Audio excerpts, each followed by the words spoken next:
going to. All right, thank you everyone for coming. For those who I haven't met before, I'm Anna Bales. I'm your ASB student rep. Thank you so much for coming to our second professional development event hosted by the ASB Student Committee. And I see many student committee members on the call today, so thank you. We're very excited to invite Erica Bell, Dr. Erica Bell, to speak with us today. She's a postdoc and co-founder of BBA, and Kayla Seymour is also here, who's a other co-founder. So we're very lucky to have them both. Erica has a great PowerPoint presentation talking about kind of like her journey in academia. But I think we're also I look forward to a really good discussion at the end as well. So with that, Erica, I will let you take it away. Yeah, everyone also feel free, like you can put questions in the chat during or after, and we can go with those too. Sounds good. Okay, so we'll go ahead and I guess I'll just share my PowerPoint. Can everybody see that? Yeah, okay, great. Is it gonna do it? Hey, it did the thing, okay. Okay, so I have not timed myself, so I have no idea how long this is going to be. I'm trying not to go too long. I've given a topic like this before, so it's just a little tweak, so it shouldn't be too bad. But yeah, so I'm just going to try to give you guys an overview of kind of how I got into academia or just biomechanics track in the first place, and then kind of just how I've traipsed along in this journey. So where it all began, a little bit of a layout of my actual academic career, like different positions that I've had, the type of research that I've done at each of those career stages, and then my involvement with the Black Biomechanists Association as a co-founder. So where it all began really is, it started out with a love of sports and science. So when I was young, probably from the time I was 3, my mom and dad enrolled me in dance classes, and then from the time of about 2nd or 3rd grade to 9th grade, I was a gymnast. And then from 9th grade all the way through college, I ran track. So I managed to dig up some photos of me as a gymnast. I was a competitive gymnast, so I think when I stopped doing gymnastics, I was at level 9, and 10 is the top before you go elite in gymnastics. So I worked my way up there. And then I decided that I was tired of 4-hour practices every day after school, and I wanted to be more involved in things in high school. So I switched to a sport that I could do at my school, and that's how I went into track and field. I was talking to Anna about this before I got on here, that my gymnast form never really quite left me over the hurdles. I'm still just a little bit too high, but it's okay. I was fast enough that it was all right. I made do, and I got a little lower and a little faster in college. That was fun. This random picture of me throwing a javelin is just because when I got to college, they were excited about all the things that I've done prior, including high jump and long jump and some of the other middle distance events. So they made me a multi-eventer. So I did the pentathlon and the heptathlon for my first 2 years in college. Actually, no, that's a lie. My first 4 years in college. And then my last year, I was like, okay, guys, that's enough. Can I just hurdle and triple jump? So that's what I did to finish out. So I've been involved in sports. A lot of the sports that I did involved a lot of heavy technique that I had to learn in order to perform them well. And so that, coupled with injury prevention and any injury recovery that I had, and just loving science and math, and that's a whole nother story I could get into, really is kind of what drove me into biomechanics and where I'm at. So alongside this athletic career that I had, so I started out in undergrad at Seton Hall University, which is actually a small private school in New Jersey, because I originally was trying to stay in state. They were a D1 track, or a D1 school. So I went there to run track. And originally, I only knew how to bridge my love of sports and science into physical therapy. Like, I feel like that was all I was told going into college, that, oh, well, if you like this and you like science and you like movement, physical therapy is what you should do. So I followed that. And at Seton Hall, no matter what you are, whether you're pre-med, physical therapy, occupational therapy, doesn't matter. They funnel all of you into, or at the time, they funneled everybody into a biology, and you would have a track for whatever it was that you wanted to do. So I was a physical therapy track, but I was still really considered a biology major, and I hated it. I didn't like it at all. And it was almost to the point where I almost did not continue in the sciences, because I was like, well, if I have to do this in order to get to that, then I don't want to do this. Or there has to be a better way to get to the end goal than to be in this biology track that I'm just hating. So turn of events that led to me switching my academic career started with athletics. So after 2 years at Seton Hall, they abruptly cut both the men's and women's indoor and outdoor track teams. And so we got back from our indoor conference, and like within that week, they told us that the programs were going to be cut. We could finish our last season of outdoor, but then after that, we had a choice to make, whether we wanted to stay at the school and continue our academic career there, but no longer be able to pursue athletics, or we had the option to transfer to a school, and we could, go run the very next season. We didn't have to, usually you have to redshirt if you transfer schools, but because our program was cut, we didn't have to sit out for a redshirt season. So knowing that I really wanted to continue running, but also that I really hated my major, and that there was potentially a better major that was more focused on what I really wanted to do, I decided to look and try to find a different school to go to. And that led me to East Carolina University and their exercise physiology program. So I looked at the not only the athletics, but I looked at the course list specifically for exercise physiology, and everything just excited me. I'm like, I get to take this and that and this, and everything kind of aligned there. So I ended up walking onto their track team, and I did get accepted into the exercise physiology program. And so that's where I finished out my undergrad studies as a exercise physiology major. And I did finish running. I had 3 years left by the time that I got there. So I got to run the other 3 years to finish that as well. So that was great. During my time there, I actually went on to grad school, because at the end, so let me back up just a second. So when I finally got to take my introduction to biomechanics course, I was technically a junior, but it was my 4th year in undergrad. And it was one of the required courses for exercise physiology in order to graduate. Long story short, I did really well in the class. I typically was one of the leaders whenever we had to do labs. And my professor just noticed that I had a strong grasp of the content and the concepts. So he approached me and asked me if I had ever considered doing research in biomechanics. And I was like, what? I thought this was just like something you got to learn. So, but okay, we applied the things, but I didn't know there's a whole realm of research behind that. So he invited me to do an independent research study. I would still get credits for that for graduation. And it would just be a nice opportunity to see what else I could do with biomechanics. And I remember calling my mom, and I was like, oh, this is really weird. My professor wants me to do a one-on-one class with him to do research for this, and I don't know about that. And she just encouraged me, like, well, you never know. It might be a good opportunity, but you have to be willing to take that risk. So just try it. It's only for a semester. If you don't like it, then so what? But at least you got the experience. So I ended up loving it. He had me write an undergraduate research grant that I ended up getting. So that helped me to stay on for the next semester. Once I finished that independent study, I ended up running the whole study myself. He even had me write abstracts that I submitted to ISB, and it got selected as the runner-up for the Nike Footwear Award that year. That was in 2013. And then he started asking me more questions like, okay, now that you've done this stuff, what about grad school? Have you thought about that? And me, silly old me, was still stuck on physical therapy.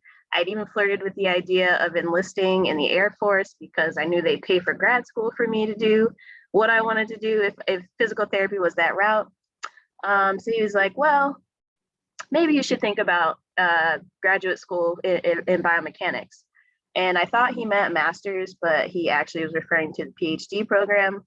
at our school, it's bioenergetics and exercise science. There wasn't a dedicated track for biomechanics. So I would be doing this PhD, but I would still be able to stay in biomechanics research. Long story short, I applied and somehow I was able to, based on my experience and everything else, I was able to get in. And so that's where I did my PhD. So I have a broad title for my PhD, but all of my work is really biomechanics related, even though I did learn some other methods along the way. And then it's kind of a boring story. Well, maybe not boring story, but I just don't want to spend a lot of time on it. But eventually, my work as a graduate student, because of the imaging work I was doing, I still wanted to learn more imaging methods. I had mostly just worked with ultrasound during my graduate time, and I was strictly lower body in the feet and the calves in grad school. So I wanted to get some experience with a different imaging modality and also get some more experience in the upper extremity. So that led me to my postdoc at Mayo, where I now work with CT imaging, specifically 4D CT. And then I'm also working in the wrist. We also have some projects in the shoulder in our lab, but I'm specifically working on things with the wrist. So that's kind of a boom, boom, boom, how I ended up from undergrad to my postdoc. I know this is not really supposed to be mostly about research, but I figured maybe you'd want to know a little bit of how my research tied together in terms of flow through the career stages too. So I was going to run through that a little bit. So my undergrad study, I did a running shoe study. What better way to get a track athlete into research by giving them a project that relates to what they do? So I'll talk a little bit about that. Yes, this is me running. We were experimenting with some outdoor motion capture, and I like the pictures they took of me, so I put them in here. Plus I was running, so why not? And then in my graduate studies, we built off of the methods that I learned in this running shoe study to look at diabetic feet and people with plantar fasciitis. And then now, like I said, in my postdoc, I'm looking at some wrist ligament injury. This is just a picture of the ultrasound unit that I was using and also one of my runner's feet during the undergrad study. And then I threw a picture in here of some plantar pressure stuff because I did some of that too. So I'm going to do a quick run through of each of the things that I did because you'll see how it kind of ties my career steps together. So as an overview, and hopefully you don't see all these controls at the top of my screen like I do because it's cutting off my top slide, but I know it's there. So thanks, Ricky. So basically, I was looking in the foot. So I started out strictly looking in the foot. We were looking at runner's feet. And the main premise was to see if there were soft tissue changes in the foot of people who run in traditional shoes and those who run in or traditionally shod shoes and people who run in minimalist shoes, because that was like a big thing back when I started my PhD in 2013. So that was like a hot topic at the time. But we wanted to see, is there really a difference? Does it really affect people's tissues? So we looked at, most of the time in modeling at that time, maybe not now, but at that time, a lot of soft tissue is lumped. So you get a measure of soft tissue and it's just one value. But there's muscles, there's tendons, there's fascia, there's all kinds of things that are going on in the foot, and these different things have different properties. And so it seems kind of intuitive that you would need to look more at these individual structures and how they respond to things rather as looking at them as one lump. And so one way that we did that was using ultrasound shear wave elastography. And as a very quick overview of what that is, it is in vivo. It's subject specific. Did I have it on here or no? I don't. Okay, so I'm going to explain this real quick. So basically, in my little character mode over here, we have a foot.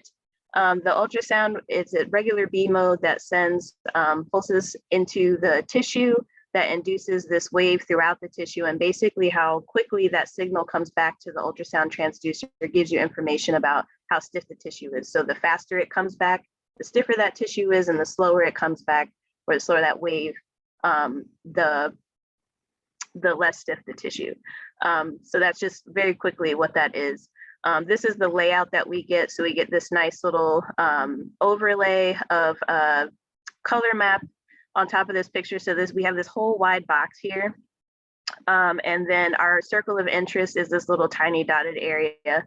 And it gives us a readout of the min max mean values, and then the cooler values are going to be less stiff, and then the warmer values, so the reds and yellows, would be more stiff. So this is a picture of the flexor muscle of the big toe, not really a lot of stiffness going on. So that's just an example of what we see. I also did a bit with planar pressure mapping. I didn't do this in my undergraduate studies, but I did do this in my graduate studies. And I'll explain that a little bit more in the next slides. And then good old 3D motion capture and some force plates were in there too. So this runner's feet study was actually published, and we did it as a pilot study. This purpose, again, was to examine material properties, so the soft tissue properties of the intrinsic foot structures in experienced, minimally and traditionally shod runners. And again, I'm not getting into all the nitty gritty of these, but our findings, because sometimes people are curious, like, what did you find? No apparent stiffening that's associated with wearing minimalist shoes, but we did find that the flexor of the big toe, so the flexor hallucis brevis, was actually stiffer in people who ran in traditional shoes compared to those in minimalist, which we did not expect to find.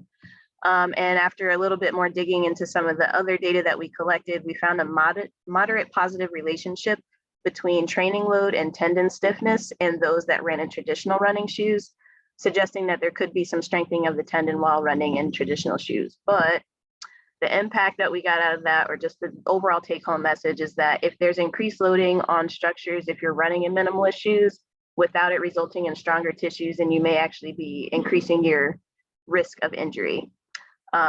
And that was published in 2020. There's probably plenty of stuff that's come out since then, but that was what we found in this study.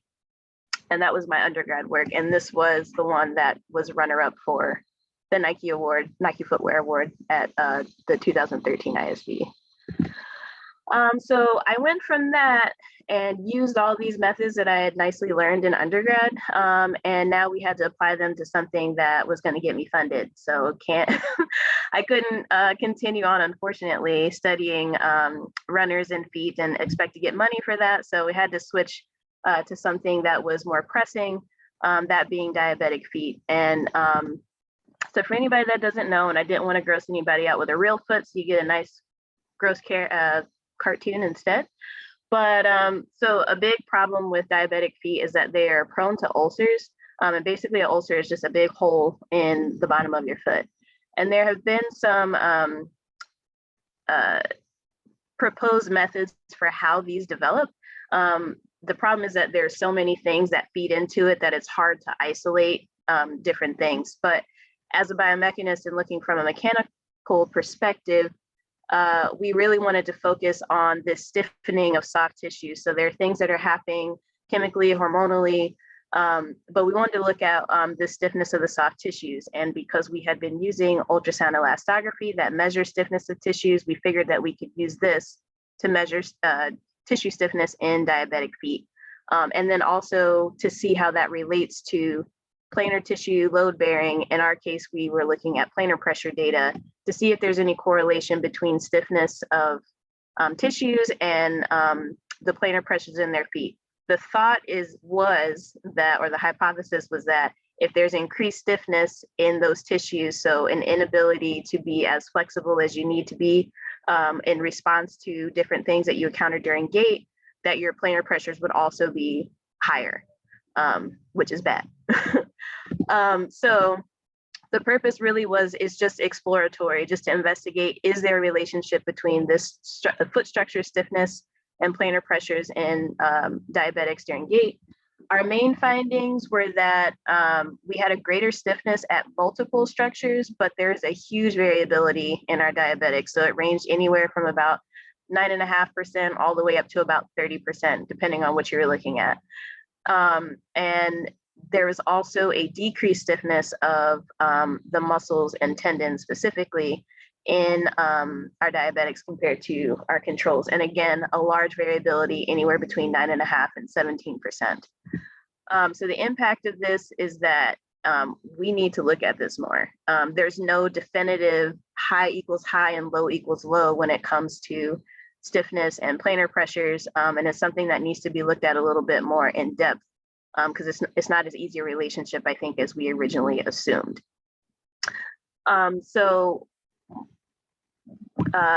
Let me see. one of the things I'll say that came out of this study, this is cool, but at the same time, what I had was a project on my hand that had a lot of null results. So nothing was significant. This was just looking at the data and trying to say like, well, we saw something, but nothing was significant. And so we were trying to figure out, is there a different way that we can look at this data or compare it to another group maybe that will give us a little bit more insight and see maybe, that everything's not a wash here, that we actually did find something that's interesting to look at.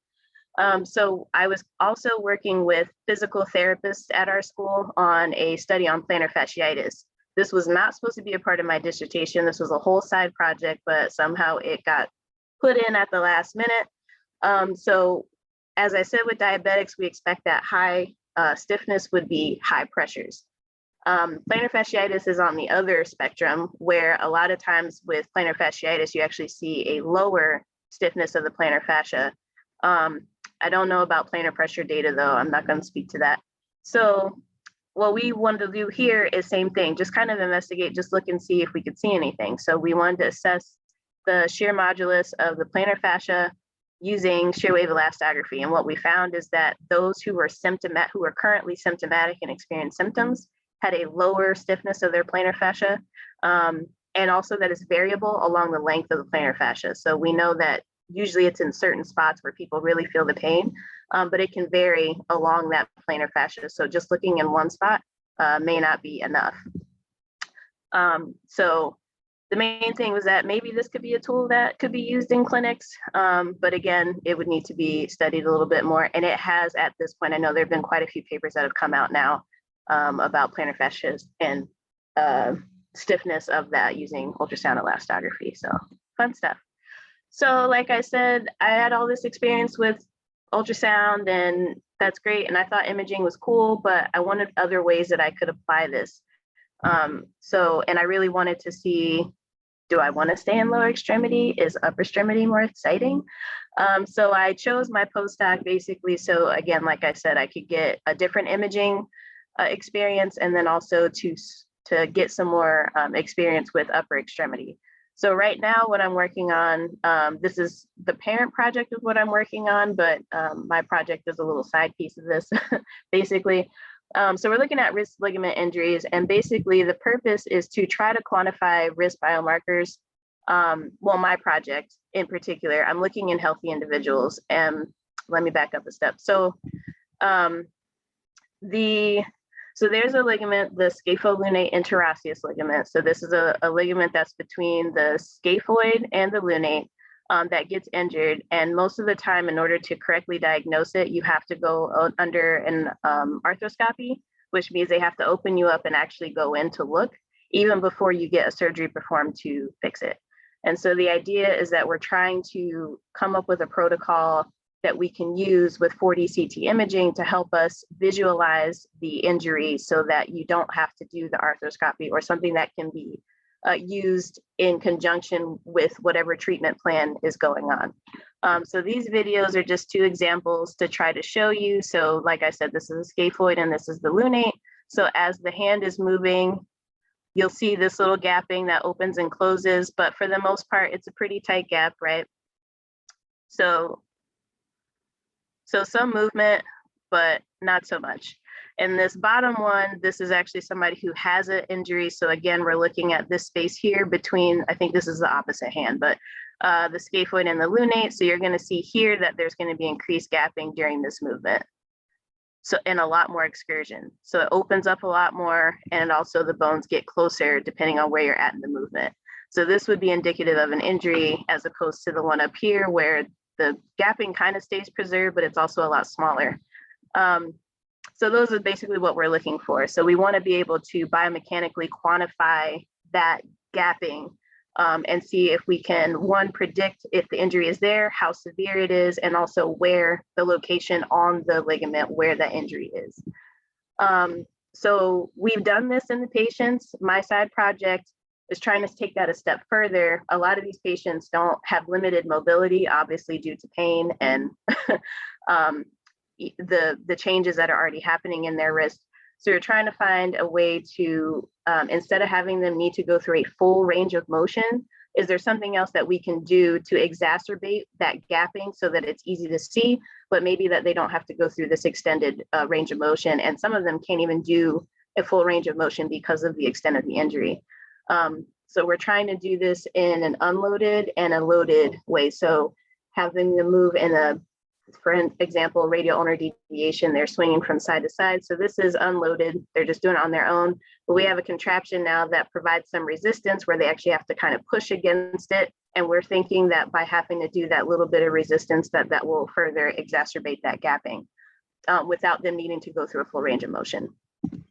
So we expect that we'll be able to quantify this, and we're doing this obviously in healthy individuals. Can't hurt the people who are already hurting with something that's unproven. So we're doing it in healthy individuals, and currently are processing through that data to see what we find. And this project is funded. It was originally funded by a diversity grant, but now it's by the T32 that I'm currently on. I should have put that on here. I forgot. Okay, so that's all of that, and we're at 6:30. I'm trying to keep an eye on time. So I had this slide in here just because I don't know why not. Just some things that I've learned along the way that kind of stood out. So one of the biggest things for me was to take advantage of opportunities. I tried to keep this short. I could probably tell you guys other nitty gritty things about my journey, but at every step of the way, it involved me kind of taking a leap of faith to the next step. I didn't have everything all figured out. I was definitely freaking out at the end of undergrad about what to do after, and making a jump from either doing physical therapy or going to grad school for this or going into the Air Force. There was just a lot of uncertainty there. And I took the risk of like, well, I really do enjoy what I'm doing. I'm having a good time. So let me try this. And if that doesn't work out, then I'll come up with something else. But this all started too from me signing on to do that individual study as an undergraduate, or else I would have never gotten here. And from that professor reaching out and me just saying like, okay, well, I'll give it a try, why not? So it takes advantage of opportunities, even ones that you are not sure of, never heard of, they come out of nowhere. Sometimes they can lead you down some paths that, you just never would have ended up on. Connections are important. I don't know why I have this in here, but it's probably because I didn't talk about it today, but connections are important. That's actually how I got my job here at Mayo. My advisor knew my current advisor and thought we would be a good match based on, personalities and kind of how we work and the interest in the studies, her being interested in some of the skills I had and vice versa. So connections were important. That got me where I'm at. Be confident in your skills. I know a lot of us, I know imposter syndrome is real. And a lot of times when we're going into something new or unknown territory, sometimes we kind of doubt ourselves a little bit, but be confident in the skills that you bring to the table. Somebody is looking for the skills that you have and you've earned them. So be confident in those. Be open to learn and ask questions. We're scientists, we don't know everything. The whole point is we're trying to figure things out and learn things. So just continue to be open and ask questions.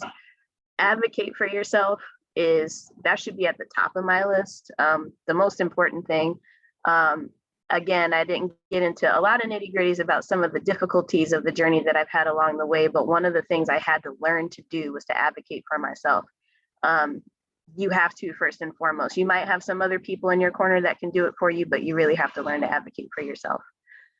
Embrace the process. It's a lot of ups and downs. It gets frustrating along the way, but it's just part of how we learn and it's part of your journey. And some of the things that you may struggle with and the way that you overcome them might actually be something to help somebody else. Like, oh, I've been through that. This is what I did. This kind of what I'm doing right now is that this is stuff that I dealt with.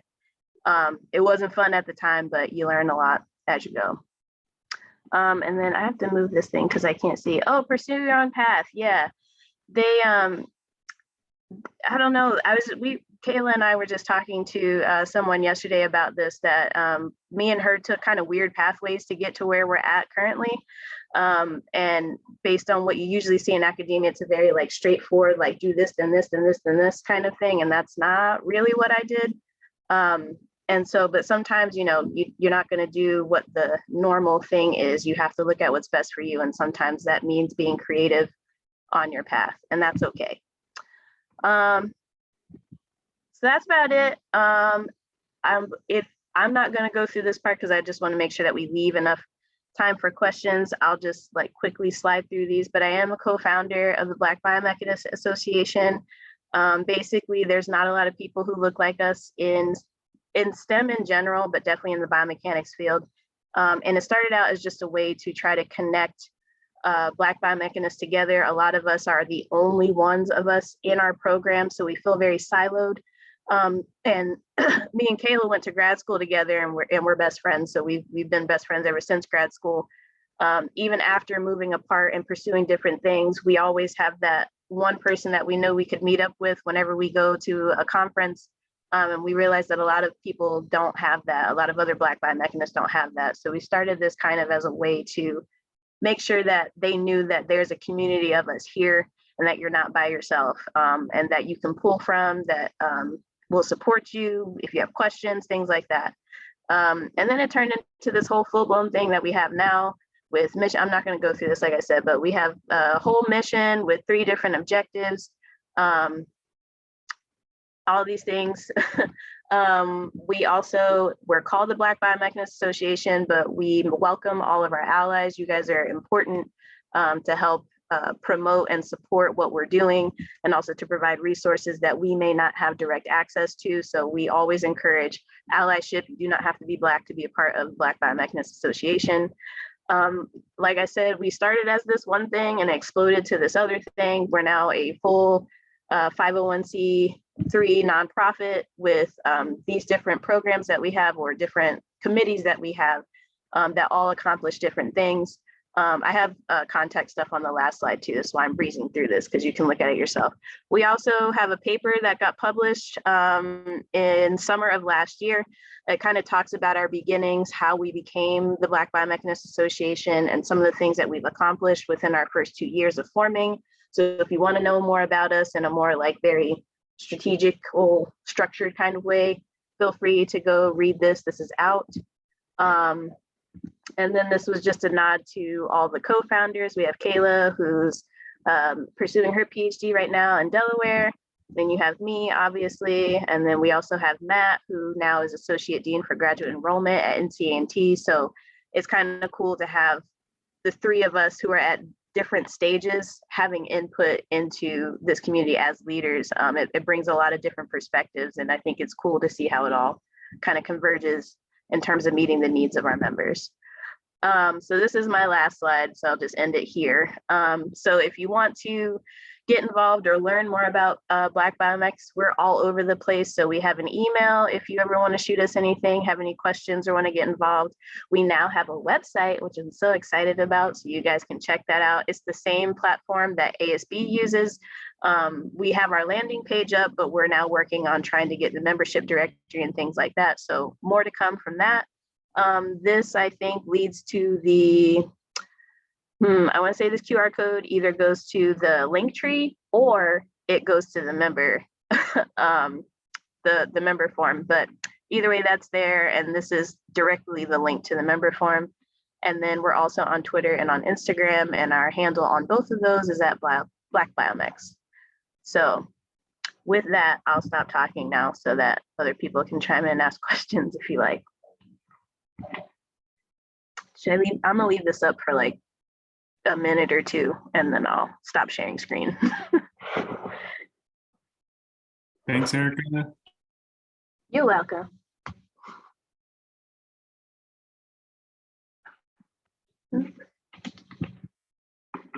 You're muted, Anna. Thank you. Thanks for letting me know. That was great. Thank you. I really always like hearing like other people's journeys, because yeah, it makes you realize that there's no perfect one journey and we're all kind of figuring stuff out. So thank you so much. I guess one of my first questions that I can start with, I know a lot of like in-person conferences have kind of like, we're really back in in-person conference world. And I'm wondering, you talked about the importance of making connections and like, that's how you found your postdoc position.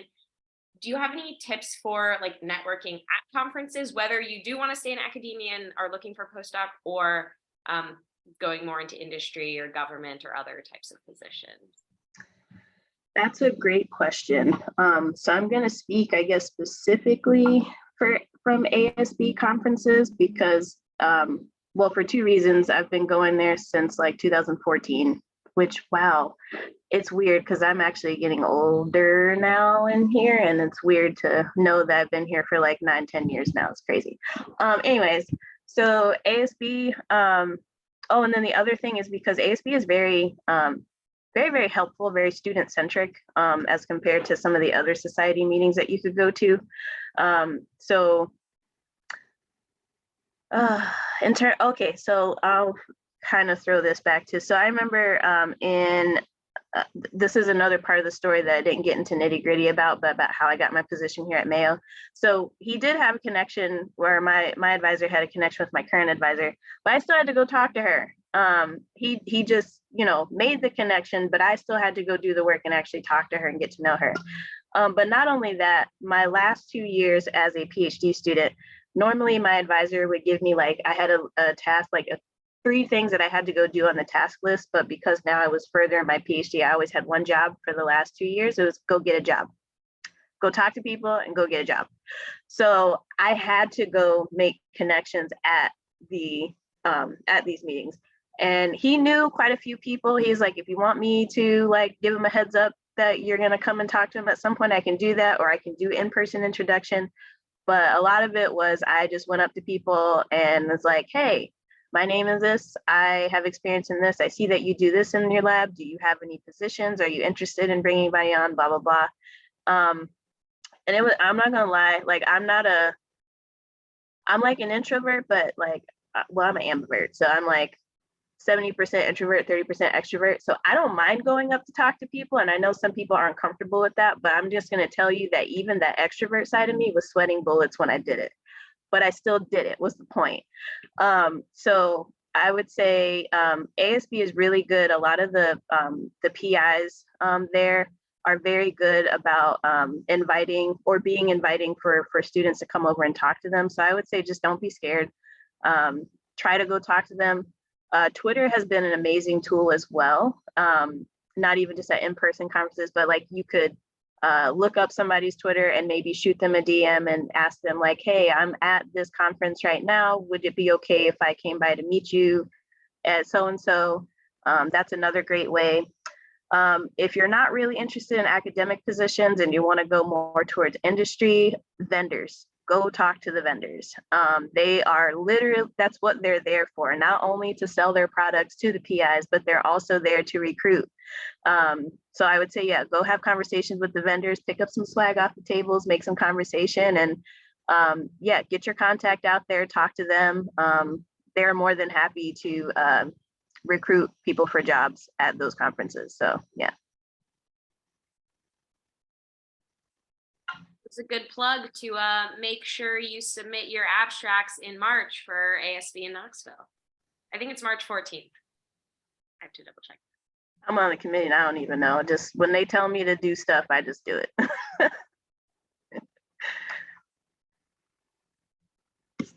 Someone did message me a question. And Garesh, if you want to talk more after I read this, feel free. Garesh says, how important are conference presentation or publications in a journal to get into a good PhD program?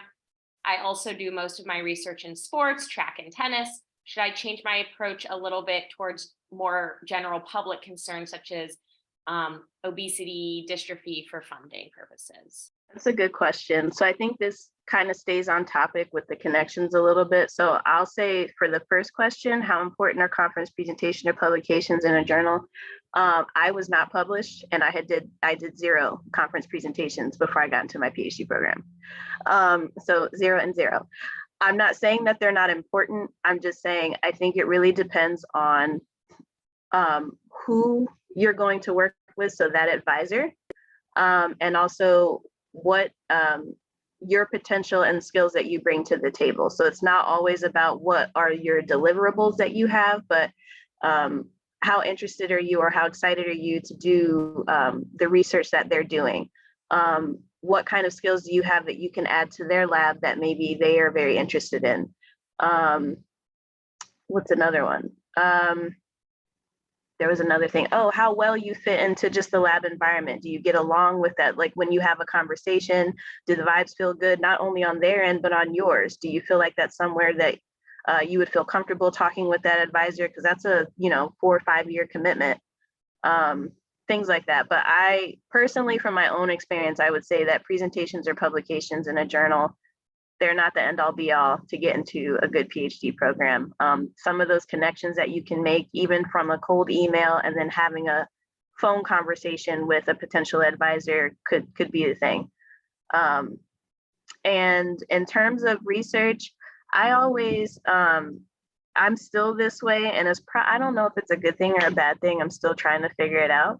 But I try to attach myself more to the methods I do as opposed to the topic that I'm looking at. So that, I think that's kind of evident in my journey, is that I was very heavy on imaging, and unfortunately I don't do much motion capture and planar pressure stuff now because I'm in upper extremity with the wrist, but I really attach myself to, I like doing imaging and applying this to models to look at injuries and blah, blah, blah. So rather it's looking at the feet, rather it was looking at hamstrings, and I didn't even mention that in undergrad. I did a study with the ultrasound and elastography looking at hamstring strains in track athletes, and we tracked them over an entire season. Or now as a postdoc, I'm doing imaging of the wrist in people who have wrist ligament injuries. I tried to attach myself more to the methods that I was using and the type of analysis that I was doing so that I could apply it to whatever kind of topic interested me, but in a way that still would answer questions. So I don't think, I can't really say, and some people, there are some programs that actually focus on sports research. So look into that too. It's not just, I know, I mean, I said that like you need funding. I mean, it's true. If you're trying to look for NIH funding, it is typically more on the general public concern spectrum, but there are research labs out there that focus on sports research. And so that is possible to continue on that route. You just have to know where to look and who to talk to.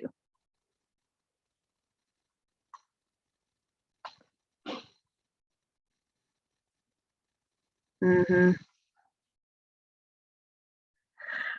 Okay, so good question, Caleb. And I don't know if this answer is going to be like a little bit of a cheat, but because COVID happened, like right when I made my switch.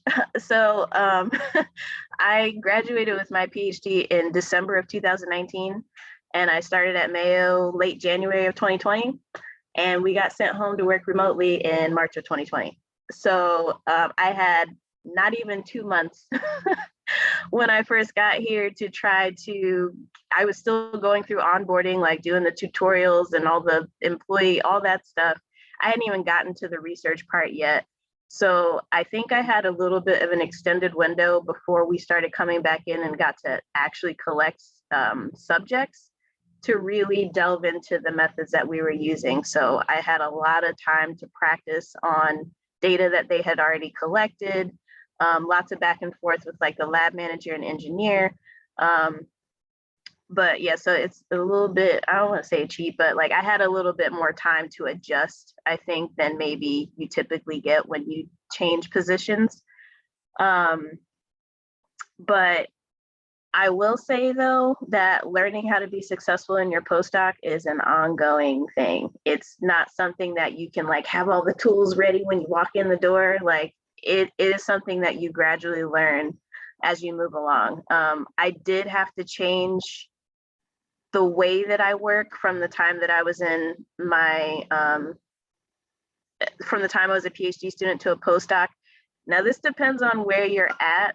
So me not being at an academic institution, technically, me being at Mayo, and our lab specifically is in a hospital space, because a lot of our patients, or a lot of our subjects are patients. It's a little bit different. There's not a round the clock, I don't want to say round the clock, but y'all know as PhD students or as graduate students, Mitchell still in the lab over there, that you can be you can tend to have some long hours or be in the lab a lot later or come in on weekends and work and stuff like that. And at the institution that I'm at as a postdoc, that's not required of me. I have a normal like 9 to well, maybe not 9 to 5, but a normal like amount of hours that I work, and then I'm not expected to work outside of those. Industry is, from what I hear, is kind of the same. You have the set schedule, you know, however you do it, and then whatever you accomplish, and then is when you do, but you're not expected to work outside of that. So making that switch was a little bit difficult because I'm kind of used to always like, all right, I'll take a break and I'll get back to this in the evening and blah, blah, blah. So yeah, you have to find what works for you. I don't think there's any like surefire way to say, oh, this way is the best way, but you just kind of have to find what works for you. And also I have a child. I have a 5-year-old. So I really have to be very selective about or very strong about my work-life boundaries, because I don't want to be at home working on stuff when I really should be spending time with him, because, you know, he's been at school all day. So I had to get really, really serious about what my work-life boundaries were. And it's made me a lot more productive in a shorter amount of time, which has been pretty cool. But that's not because I am great. That's because I was forced to learn how to do that. And I have a question for you. How has your time at Mayo, or how will your time at Mayo prepare you for whatever is to come next? And what might that be? Do you know yet?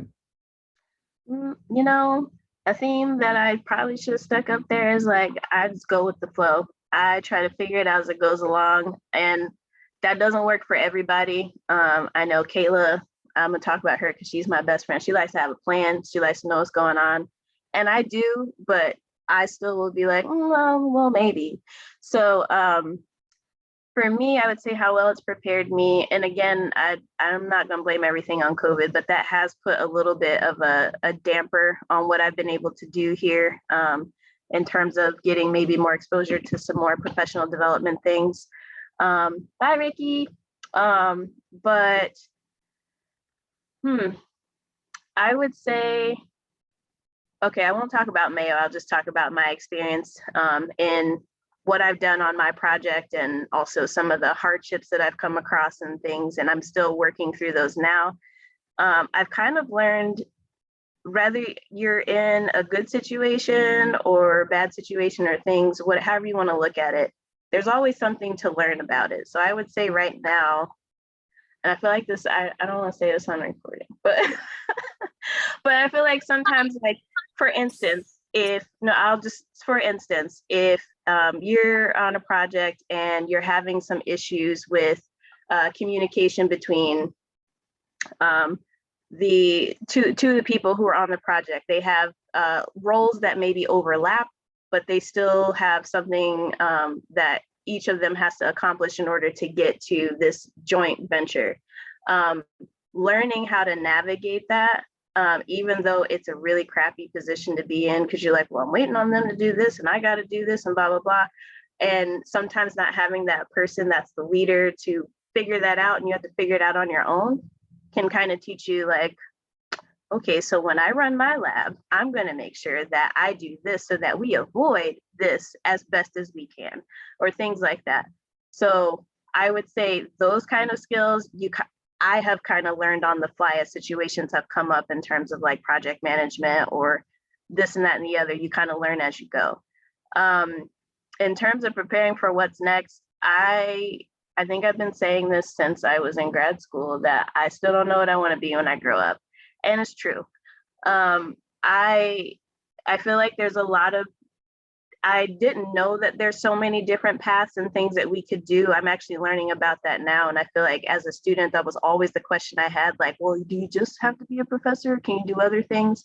And so as we've been learning and also sharing, particularly through Black Biomechanists Association, that there are other things that you can do, it kind of like is that thing when you go to a restaurant and they have this menu and there's so much on there that you get overwhelmed by all the choices. That's kind of how I feel right now. So trying to figure out really where I want to go. And I think I'm trying to narrow it down more to what type of institution do I want to be at? And then particularly what broad area, I guess, of research do I want to do? Do I want to work more with diabetics? Do I want to work more with sports research or this? If I can at least get that broad part narrowed down, then I think I'll find my way out. But for now, I'm still kind of figuring things out. I am going to stop the recording for the last 5 minutes. We probably have time for like 1 or 2 more